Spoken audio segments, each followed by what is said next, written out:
Hey YouTubers, this is Chris. This will be my top 10 video for episodes 7 and 8. If you're new to the channel and you just stumbled across it, be sure to subscribe if you like what you see to get notifications when new episodes are out. Alright, let's get into it. Number 10 is TAMLIN. I know I've complained in the past about how they have made the royal family of LEAH into less than stellar members of society, but at least if you're going to do that, stick with it.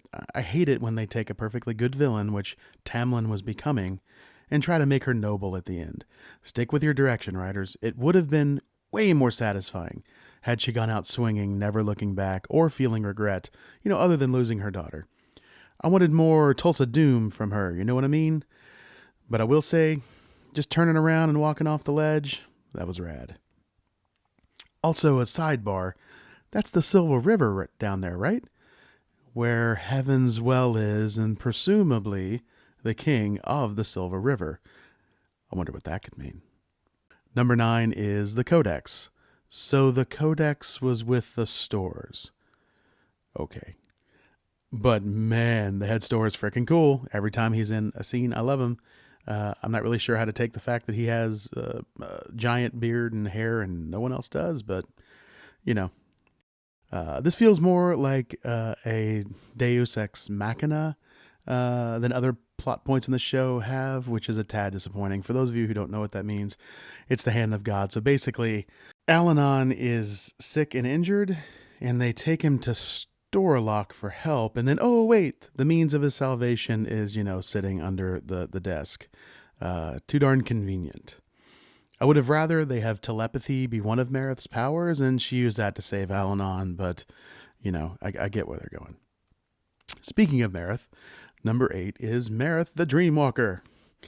I love seeing Mareth and Allanon have scenes like this together. They are both great actors, so creating a space for them to have, only each other to worry about, scene-wise, is great. It was also interesting the way that they decided to introduce the HADESHORN, which, speaking of the HADESHORN, number 7 is the HADESHORN, or the Hades horn, or the HADESHORN, I don't know. I like HADESHORN, that's what I'm going to call it. I love the HADESHORN. It was one of the coolest aspects of the Druid world in Shannara, in my opinion. The idea that those who have gone before can be spoken to again in great times of need was a wonderful way to continue the storyline of characters that have died. I'm a little let down that they didn't do the Valley of Shale, but other than that, it was a pretty effective version, in my opinion. Other than Mareth's Druid sword being passed to Allanon in this dream/spiritscape, it's Land of the Dead and all. It just didn't make any sense. They were all ghosts, for Pete's sake. I am assuming that Allanon is going to die at the end of this season, but will be a recurring guest star next season as an advisor to Mareth kind of thing, like Bremen has been to him. Number 6, Allanon's a daddy. I really didn't think that they were going to go in that direction, but they did. Honestly, I'm not as irritated by it as I thought I would be. The idea that a character I had loved so much in the books, but who was constantly alone and apart, could have had moments of true joy and happiness to the point of fathering a child with someone he loved. Honestly, it feels good for his character to have at least this one good thing. Also, knowing that Allanon is fading and must make the most of his time with her could make for very good story over the final 2 episodes of the season. Since I got tripped up by this last time I did a double episode review, these next bits are from episode 7 and 8. So if you haven't seen it yet, I would stop here, go watch the episode 8 in this instance, and then come back and we'll pick up.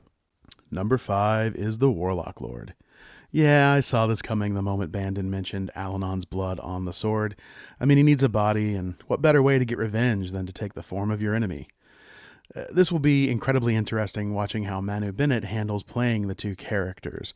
I feel for Bandon, though, having to serve someone who looks like the guy he really, really hates. And apparently Brona does not like looking like Allanon. Number 4 is the Crimson.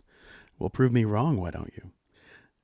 I had basically predicted in an earlier episode that the Crimson were done for, and then bam, they have taken over Arbelon and LEAH. Well, poop. I've been spot on with most of my predictions, so I guess being wrong on this one isn't too bad. But apparently Brona had something to say about their success. Sucks to be Riga. I love the look on Brona's face right after he rips his head off. It was like he was surprised it popped off. Super classic. Number 3 is AMBERLE. This was nice, I'll admit it. One of the strange aspects of the book was that Will was never able to speak to the tree. She could allow him to, but she never did, which was odd. Giving him closure was nice. It was kind of interesting as well how she jumped between the two different versions of AMBERLE. They even spoke and acted a bit differently. When she is in white, she is full-on Elcrease. When she is in the leather, she's an echo of her former self. Will having to come to grips with the fact that AMBERLE is beyond his reach is an important moment for him. Number 2, deals with the devil. I mean, you wonder how smart Bandon actually is. The Warlock Lord is literally the embodiment of all evil. His pursuits and goals are his own, and those that follow him are merely tools to be used and thrown away. So yeah, let's bring back Catania. Give you a moment of hope, and then when the carpet is pulled out from under you, it's all the more devastating. Bandon, man, you need to see a therapist. I think he might come through in the end and help defeat the Warlock Lord. You can see Bandon's killing of her as an act of evil or an act of mercy, since she was not the woman he remembered and had been corrupted by the dark magic of Brona. So that didn't really necessarily seal it for me that he's gone full dark. Which leads to an interesting question. Will he be defeated again, or will Brona be destroyed this time? Number 1, the restoration of the sword. For real though, the storyline feels 100% like the Shannara version of A Christmas Carol, in both the best and worst ways. The 2 ghosts, quote unquote, he has to deal with are interesting choices as well. AMBERLE was obvious, and Shay was interesting. But for real, more dumping on Shay, it's irritating. They need to stop. Anyway, this was an interesting twist on the Sword of LEAH/Quickening storyline. In the novels, as a final act of love, Quickening restores the Sword of LEAH as she lay dying, and AMBERLE gave Will a chance to release her, which restored the Sword of Shannara. It was a nice parallelism here by the writers of those 2 stories. In each instance, they are final acts of love that allow the good guys to, save the day. Hopefully now everyone will accept the fact that AMBERLE is not coming back to the show as an independent character. She might show up like this from time to time, but there is no happy ending for she and Will. I'm sorry. That's it. More of a quick one, since I wanted to focus on some things that seemed a little bit crazier than others. There's a lot that went on in these 2 episodes, but a lot of it felt like it wasn't a surprise, and so I just wanted to highlight the things that were more surprise-ish.